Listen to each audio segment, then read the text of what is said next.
નમસ્કાર શ્રોતા મિત્રો, આકાશવાણીના ભુજ કેન્દ્રનું પ્રસારણ આપ સાંભળી રહ્યા છો. આજે વાત કરીશું દેવવાણીની, મીઠી મધુરી અમૃતવાણી, સંસ્કૃત ભાષા, દેવોના મુખથી બોલાયેલી ભાષા, જેનું મહત્ત્વ, જેનું ગૌરવ આપણે સૌ સ્વીકારીએ છીએ. આપણને માણવી ગમે પણ છે. ક્યારેક સંસ્કૃતના શ્લોકનું પઠન થતું હોય તો વાતાવરણ કેટલું દિવ્યમય લાગે અને આપણે એ ક્ષણને, એ અવસરને માણીએ પણ છીએ. પણ આજે શું આ ભાષાનું મહત્ત્વ, એનું ગૌરવ એટલું જળવાયું છે ખરું? શું આજે ભારતના છેવાડાના વ્યક્તિ સુધી આ ભાષા પહોંચી છે ખરી? આજે શું છે આનું મહત્ત્વ? વાસ્તવમાં સંસ્કૃત ભાષાનું સ્થાન શું છે અને કદાચ આપણે જો એને માણવી કે શીખવી હોય તો શું કરી શકીએ? બહુ સુંદર પ્રશ્ન છે, આપણા સૌના મનમાં ઉદ્ભવતો હશે અને આજે આ વિષય પર જ વાત કરીશું. અમૃતવાણી, સંસ્કૃત ભાષા. આ વિષય પર વાત કરવા આપણી સાથે ઉપસ્થિત છે આકાશવાણીના સ્ટુડિયોમાં નૂતનબેન ધીરેન્દ્રભાઈ મહેતા.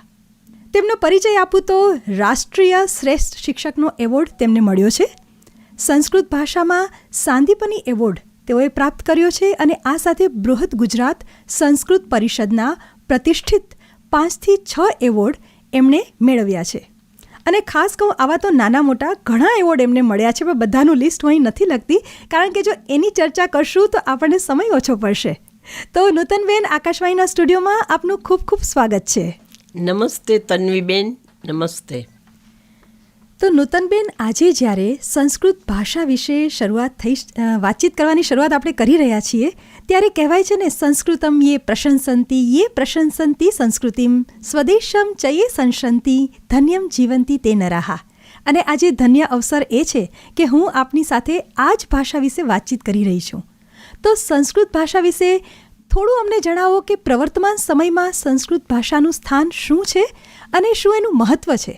સુરસ સુબોધા વિશ્વમનોજ્ઞા લલિતારુદ્યા રમણીયા અમૃતવાણી સંસ્કૃત ભાષા નૈવ ક્લિષ્ટા ન ચ કઠિના નૈવ ક્લિષ્ટા ન ચ કઠિના. તન્વીબેન, તમે વાત કરી એટલે મને થયું કે હું આ શ્લોકથી જ શરૂઆત કરી આજની, એટલા માટે મેં આ શ્લોક રજૂ કર્યો.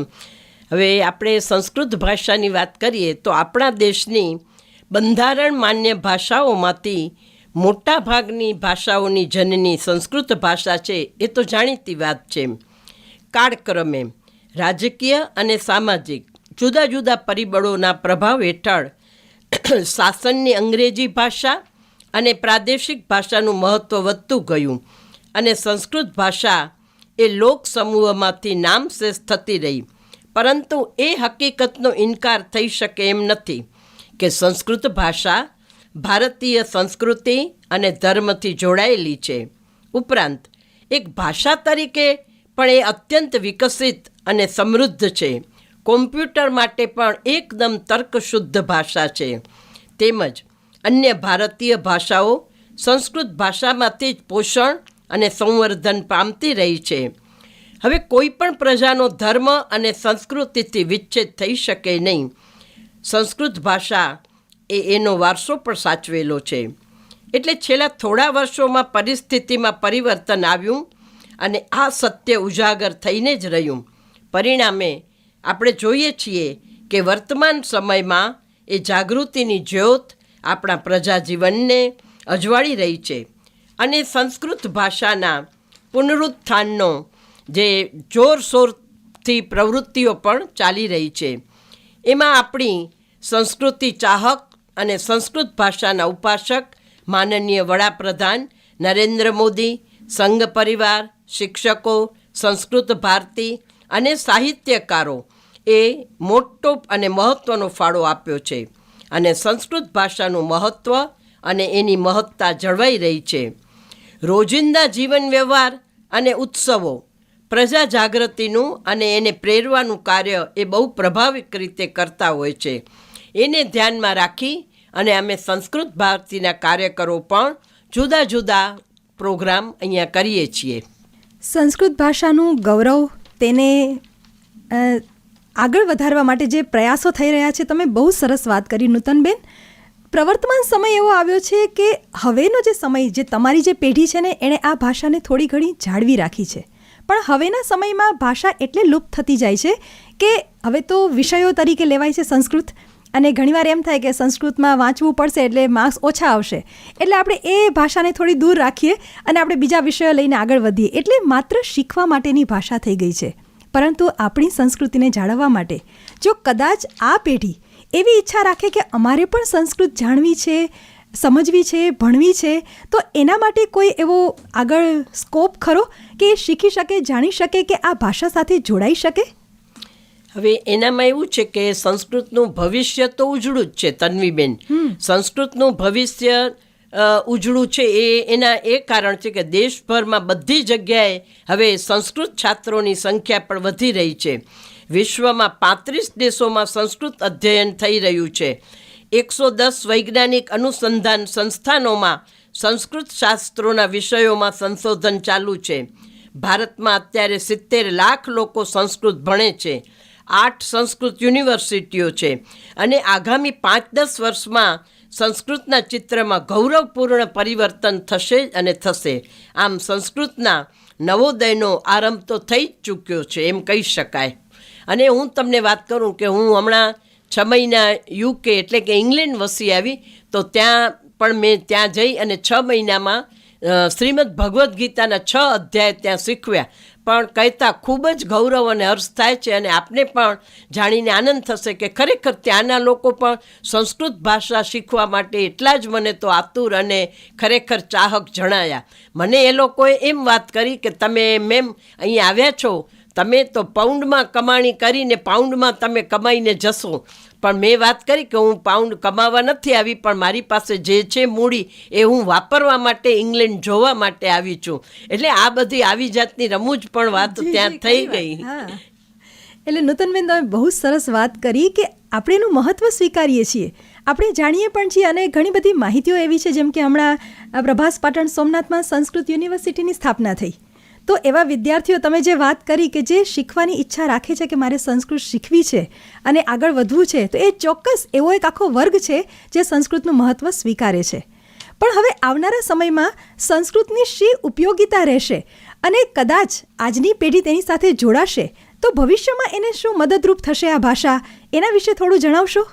હા, હવે સાધારણ માન્યતા મેં હમણાં આપે પણ વાત કરી, તો કેટલાક લોકો વિચારે કે સંસ્કૃત ભાષા અઘરી છે, મૃત છે, પણ એવી છે જ નહીં. અમૃતવાણી કહેવાય છે ને, બધી જ ભાષાઓની જનની છે. સંસ્કૃત એ દાદી છે, માતૃભાષા ગુજરાતી એ માં છે, અને અંગ્રેજી એ પડોશમાં રહેતી માસી છે. પણ આપણી હકીકત જરા સમાજની જે આપણે પરિસ્થિતિ જોઈએ તો અત્યારે મોટા ભાગના મા બાપોને અંગ્રેજી માધ્યમમાં જ બાળક ભણે એવી એની ઈચ્છા હોય છે. એ ખરેખર અમે લોકો તો એ કહી જ શકીએ એમ કે એ વખાણવા લાયક નથી પણ વખોડવા લાયક છે.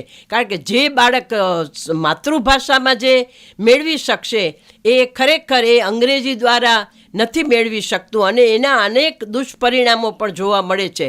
મા બાપ પોતે પણ એ જાણતા નથી હોતા અંગ્રેજી, જે હોમવર્ક અપાય છે, અને ખરેખર કહેતા ખૂબ જ આમ દુઃખ સાથે થાય એક શિક્ષક તરીકે કે આપણી જે આ વોટ્સએપની જે ભાષા છે એને લીધે પણ બાળકો બગડી રહ્યા છે, કે જે બધું અંગ્રેજીઓ એ ગુજરાતીમાં લખતા હોય, અને પરિણામે ખૂબ જ જેની કફોડી હાલત કહી શકાય એવી હાલત મને તો એમ લાગ્યા કરે છે. એવું છે. એટલે તમે બહુ સાચી વાત કરી. જે સમય બદલાણો છે અને ભાષા પ્રત્યે જે નિરાશાજનક વર્તન છે તેનાથી દુઃખ અનુભવાય છે, એકદમ સાચી વાત.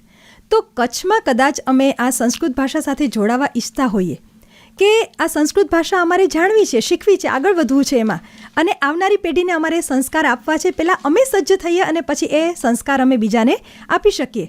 તો આપણા કચ્છમાં એવા કયા પ્રયાસો થાય છે અને કઈ રીતે અમે આ ભાષા સાથે જોડાઈ શકીએ, એનું થોડું માહિતી આપશો?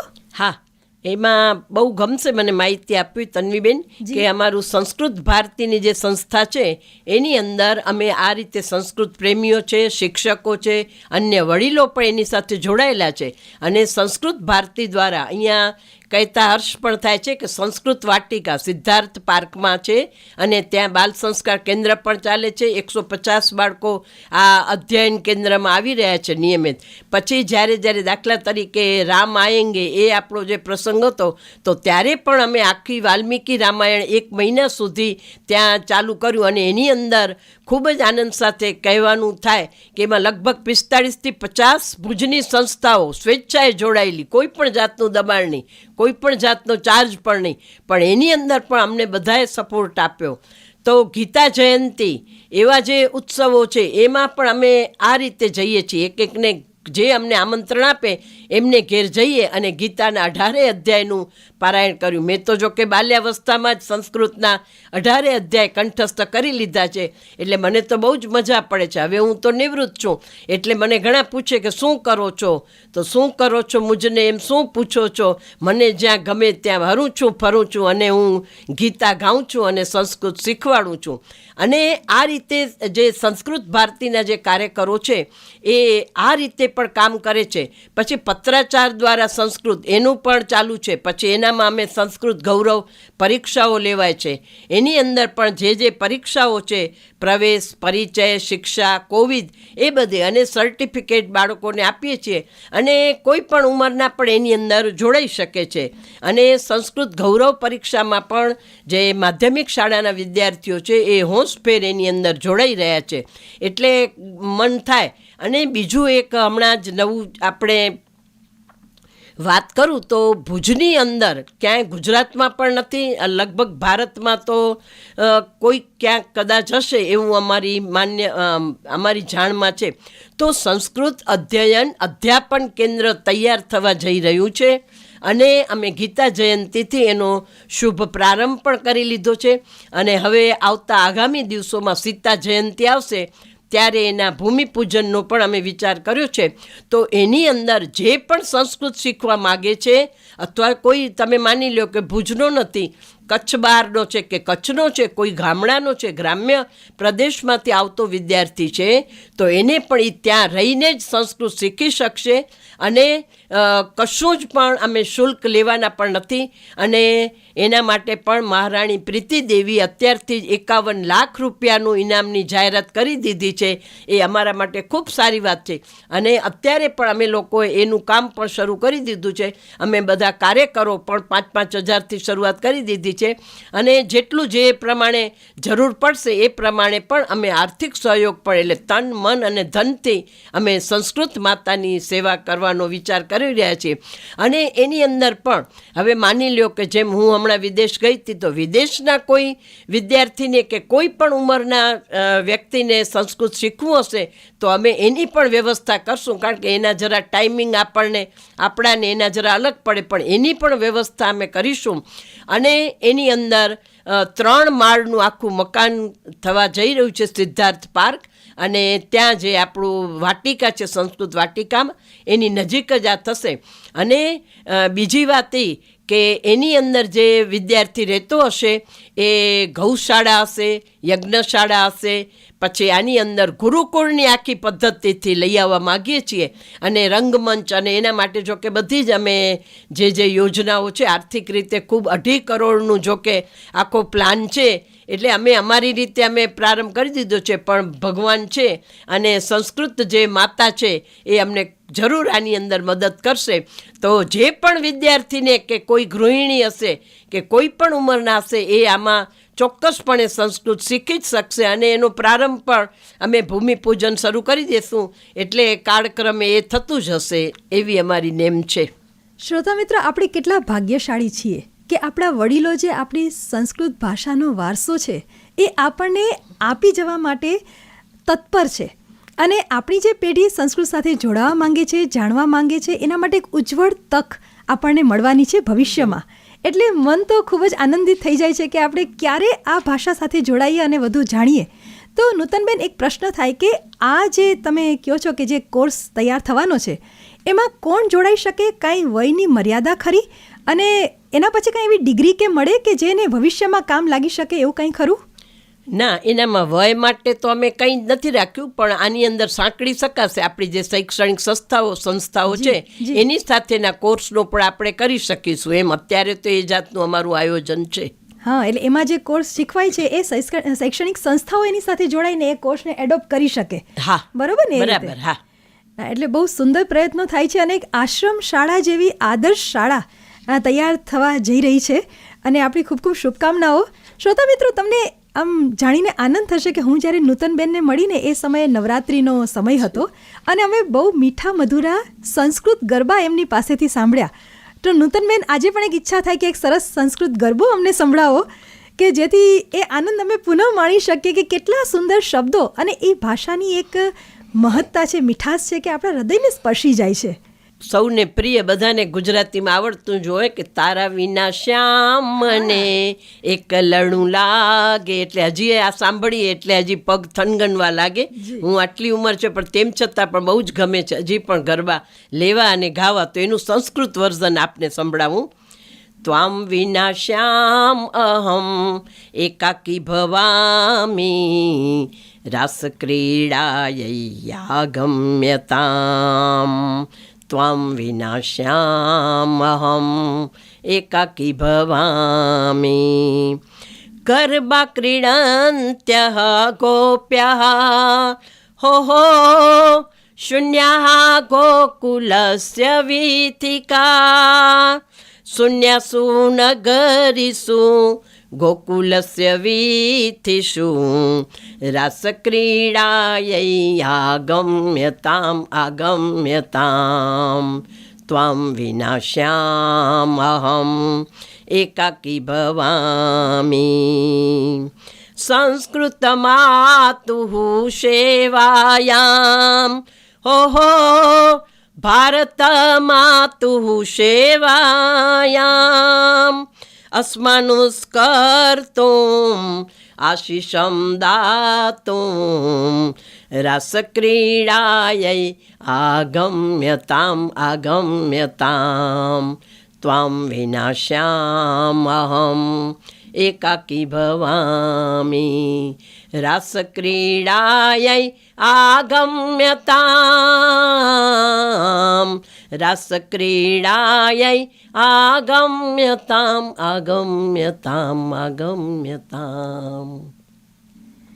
કેટલું મીઠું, કેટલું મધુર. સમય બદલાય છે ને એ સાથે ભાષા પણ એક નવા સ્વરૂપે આપણી સામે આવે છે અને આપણે કદાચ કલ્પના પણ નહીં કરી હોય કે આ ગરબા છે જે આપણે આટલો મધુર લાગે છે એ સંસ્કૃતમાં પણ એટલો જ મીઠો મધુરો લાગે. તો હવેની જે જનરેશન છે, નૂતનબેન, હું તમને મારી રીતે વાત કરું તો અમને ફિલ્મી ગીતો સાંભળવા બહુ જ ગમે અને એમાં અમુક ફિલ્મી ગીતો તો એટલા મનમાં વસી ગયા હોય, જેમ કે દિલ હે છોટા સા છોટી સી આશા. તો આ ગીત કદાચ સંસ્કૃતમાં ગાવાનું આવે તો થઈ શકે ખરું? હા, જરૂર થઈ શકે. તો અમને સંભળાવશો? હા, અમારું અહીંયા એક ગ્રુપમાં હું જોડાયેલી છું, મિલે સુર હમારા વુમન્સ કરાઓકે. હવે એમાં એવું છે તન્વીબેન કે બધા જ હિન્દી ફિલ્મી ગીતો બધાને ગમતા હોય ને આવડતાય હોય. આમ જ્યારે બાળકોને પણ કહીએ સંસ્કૃત શ્લોકો તો બહુ અઘરા લાગે, પણ ફિલ્મી ગીતોને એ બધું એ લોકોને આવડતું હોય. પણ નચિકેતાની વાત કહીએ કે ઉપમન્યુ કે અભિમન્યુની વાત કહીએ તો એમને માથું ખંજવાળતા બેઠા હોય છે. પણ મોટાઓની પણ એવી જ વાત હોય છે. તો આની અંદર હું તમને કહું, લઘુહૃદયમસ્તિ લઘ્વીશી આશા ઉત્સાહી મનસઃ સરલેયમાશા ચંદ્રતારાદીન સ્પૃષ્ટું હિ આશા અંબરેષુ ઉડ્ડયિતુમાશા. લઘુહૃદયમસ્તિ લઘ્વીશી આશા ઉત્સાહી મનસઃ સરલેયમાશા. વાહ, ખરેખર મારા દિલનું જે સંગીત હતું એ તમે સંસ્કૃતમાં આખું આમ છેડી દીધું. બહુ મજા આવી ગઈ મને. અને ઘણો સમય એવો હોય છે કે આપણને એમ થાય કે આ વસ્તુ મને બહુ ગમે છે, મારે શીખવી છે, પણ મને તક ન મળતી હોય. તો શ્રોતા મિત્રો, આપણા જે વડીલો છે એ પ્રયાસો કરી જ રહ્યા છે કે આ ભાષા વધુને વધુ આગળ વધે, બહુ સુંદર રીતે રજૂ થાય અને આવનારી પેઢી એને સાચવે, સંવર્ધન કરે. તો ચોક્કસથી આપણે એવો પ્રયાસ કરીશું અને આ જે યજ્ઞ છે એમાં જોડાશું. અમને એક ગીત સાંભળીએ તો સંતોષ ન થાય, બીજા હજુ એક બે ગીત અમને સંભળાવશો સંસ્કૃતમાં, નૂતનબેન? હા, જરૂર. मेरा दिल ये पुकारे आजा, मेरे गम के सहारे आजा, ભીગા ભીગા હૈ સમા. એનું સંસ્કૃત વર્ઝન. મમ રુદિદમાવયતે એયા, મમ શોકાવલંબહિ એયા, સિક્તમ સિક્તમ સમય, સિક્તમ સિક્તમ સમય, એવં જાતે ત્વં ચ ક્વ મમ રુદિદમાવયતે એયા, ત્વં નહીં ઋતુરયં પવનોયં કિં કુર્યામ દૂરે ત્વાત સ્થિતો બ્રૂહિ કિં કુર્યામ શૂન્યં શૂન્યં જગત અધુના ગચ્છામિ ક્વ કેવલમેદં માખ્યાયી. સિક્તમ સિક્તમ સમય એવં જાતે ત્વં ચ ક્વ મમ રુદિદમાવયતે એયા. વાહ, એટલું જ મીઠું, એટલું જ મધુરું, કર્ણપ્રિય સંગીત એટલે આપણી સંસ્કૃત ભાષામાં ગવાયેલું આ ગીત. શ્રોતા મિત્રો, આ કાર્યક્રમ આપને કેવો લાગ્યો? સંસ્કૃત ભાષા વિશે તમે કશું જાણવા માંગતા હો કે આગળ વધવાની ઈચ્છા હોય આ ક્ષેત્રમાં, તો તમે ચોક્કસથી અમને જણાવી શકો છો. નૂતનબેન સાથે આપણે વાતચીત કરીશું અને વધુ માહિતી મેળવવા પ્રયત્ન કરીશું. સમયની મર્યાદાને કારણે આ કાર્યક્રમ આપણે અહીં જ સમાપ્ત કરીએ છીએ. પણ નૂતનબેન, હવે આ વર્ષ પૂરું થાય છે અને નવું વર્ષ આંગણે આવીને ઊભું છે, તો આ સમયે શ્રોતા મિત્રોને આપ શું સંદેશો આપશો? પણ એમાં એક નાનકડું ગીત તો હોવું જ જોઈએ. હો, જરૂર, બહુ ગમશે મને. જી. ક્ષણમ પ્રતિક્ષણમ યન્નવમ નવામ, ક્ષણમ પ્રતિક્ષણમ યન્નવમ નવામ, યચ્ચ સુંદરમ તચ્ચ યત શિવામ, વર્ષનૂતનામ તે શુભમ મુદામ, વર્ષનૂતનામ તે શુભમ મુદામ, ઉત્તરોત્તરામ ભવતુ સિદ્ધિદામ, ઉત્તરોત્તરામ ભવતુ સિદ્ધિદામ, ક્ષણમ પ્રતિક્ષણમ યન્નવમ નવમ, ક્ષણમ પ્રતિક્ષણમ યન્નવમ નવમ અસ્તુ. તો નૂતનબેન, તમે આકાશવાણીના સ્ટુડિયોમાં આવ્યા અને આટલી સરસ માહિતી અમારી સાથે વહેંચી, શેર કરી, તે બદલ આપનો ખૂબ ખૂબ આભાર. નમસ્તે તન્વીબેન. આપ સાંભળી રહ્યા હતા સાંપ્રત અમૃતવાણી સંસ્કૃત. કાર્યક્રમનું પ્રસારણ આકાશવાણીના ભુજ કેન્દ્ર પરથી કરવામાં આવ્યું.